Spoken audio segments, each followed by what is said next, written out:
మనం ఆరోగ్యంగా ఉండాలంటే వ్యాయామం చేయాలి లేదా విటమిన్ టాబ్లెట్లు తీసుకోవాలి అనుకుంటాం. కానీ అసలు నిజం ఏంటంటే మన శరీరానికి కావలసిన పోషకాలు సరైన మోతాదులో అందకపోతే వయసు పెరిగే కొద్దీ చాలా సమస్యలు మొదలవుతాయి. ముఖ్యంగా 30 ఏళ్లు దాటాక మన శరీర పనితీరులో చాలా మార్పులు వస్తాయి.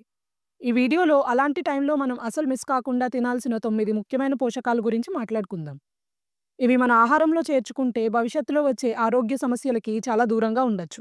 ప్రోటీన్. ప్రోటీన్ అనగానే చాలామంది బాడీ బిల్డింగ్ కోసమే అనుకుంటారు. కానీ నిజానికి ఇది మన శరీరానికి ఒక పునాది లాంటిది. 30 ఏళ్లు దాటాక మన కండరాల బలం తగ్గడం మొదలవుతుంది. మీరు వ్యాయామం చేయకపోయినా ప్రోటీన్ మాత్రం ఖచ్చితంగా తీసుకోవాలి. ఇది కండరాల రిపేర్‌కి, జుట్టు పెరగడానికి, రోగనిరోధక శక్తికి ఇలా అన్నింటికీ చాలా అవసరం. దీనికోసం తినాల్సినవి రోజుకు కనీసం 2 గుడ్లు, పెరుగు లేదా పాలు, చికెన్, టోఫు, పన్నీర్, పప్పులు, శనగలు. కాల్షియం. మన ఎముకలు బలంగా ఉండాలంటే కాల్షియం ఎంత అవసరమో చెప్పనక్కర్లేదు. 30 ఏళ్లు దాటాక ఎముకల సాంద్రత తగ్గడం మొదలవుతుంది. ఇది మామూలుగా వెంటనే కనిపించదు కానీ వయసుతో పాటు ఆస్టియోపోరోసిస్ లాంటి పెద్ద సమస్యలు వస్తాయి. కనీసం రోజుకి 1000 ఎంజీ కాల్షియం మనకి అవసరం.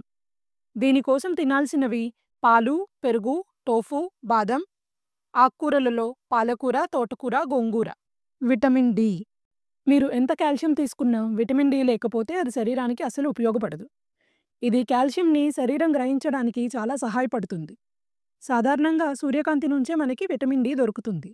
కానీ ఇప్పుడు మనం ఎక్కువగా ఇళ్లల్లోనే ఉంటున్నాం కాబట్టి చాలామందికి దీని కొరత ఉంటుంది.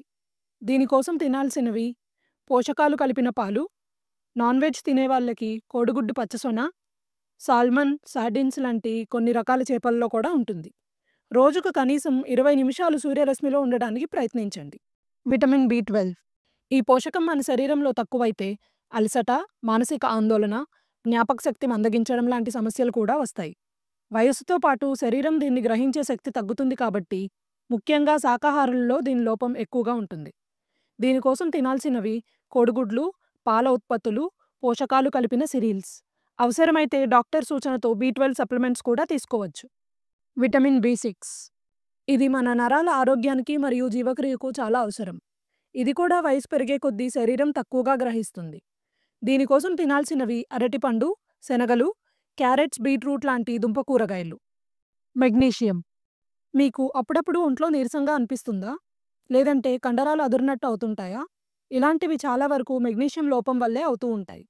దీనికోసం తినాల్సినవి బ్రౌన్ రైస్, బాదం, వాల్నట్, ఆకుకూరలు, బీన్స్. పొటాషియం. రక్తపోటు అదుపులో ఉంచడానికి, కిడ్నీలు సరిగా పనిచేయడానికి పొటాషియం చాలా అవసరం. కాఫీ ఎక్కువగా తాగే వాళ్ళలో దీని కొరత ఉండే అవకాశం ఉంటుంది. దీనికోసం తినాల్సినవి అరటిపండు, బంగాళదుంప, బెండకాయ, టొమాటో, ఎర్రకందిపప్పు. Omega 3 fatty acids. వయసు పెరిగే కొద్దీ ఆలోచనల్లో స్పష్టత లేకపోవడం, జ్ఞాపకశక్తి తగ్గడం మొదలవుతుంది. ఒమేగా 3 మన మెదడుకి చాలా ముఖ్యమైన నూనె లాంటిది. ఇది తీసుకోవడం వల్ల గుండె ఆరోగ్యం కూడా మెరుగవుతుంది. దీనికోసం తినాల్సినవి అవిసె గింజలు, సాల్మన్ చేపలు, వాల్నట్స్, చియా గింజలు. ఫైబర్.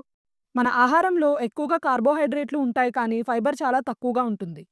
వయస్సు పెరిగే కొద్దీ జీర్ణక్రియ మందగించి మలబద్ధకం, పొట్ట ఉబ్బరం లాంటి సమస్యలు వస్తాయి. ఫైబర్ అనేది మన శరీరంలోని మంచి బ్యాక్టీరియాకి ఆహారం లాంటిది. దీనికోసం తినాల్సినవి సజ్జలు, జొన్నలు, ఆకుకూరలు, గుమ్మడికాయ, క్యారెట్స్, ఆపిల్, బొప్పాయి పండ్లు. చూసారా? చిన్న చిన్న మార్పులు చేయడం ద్వారా ఎంత పెద్ద ఫలితాలు వస్తాయో. మీరు రోజు తినే ఆహారంలో ఈ పోషకాలపై ఒకసారి దృష్టి పెట్టండి. మీకు 30 ఏళ్లు దాటింది అంటే ఈ మార్పులు మొదలుపెట్టడానికి ఇదే సరైన సమయం. గుర్తుంచుకోండి, మీ ఆరోగ్యాన్ని కాపాడుకుంటేనే మీ భవిష్యత్తు బాగుంటుంది. ఈ వీడియో గనక మీకు నచ్చినట్టయితే తప్పకుండా లైక్ చేయండి. మీ ఫ్యామిలీ అండ్ ఫ్రెండ్స్తో షేర్ చేయండి.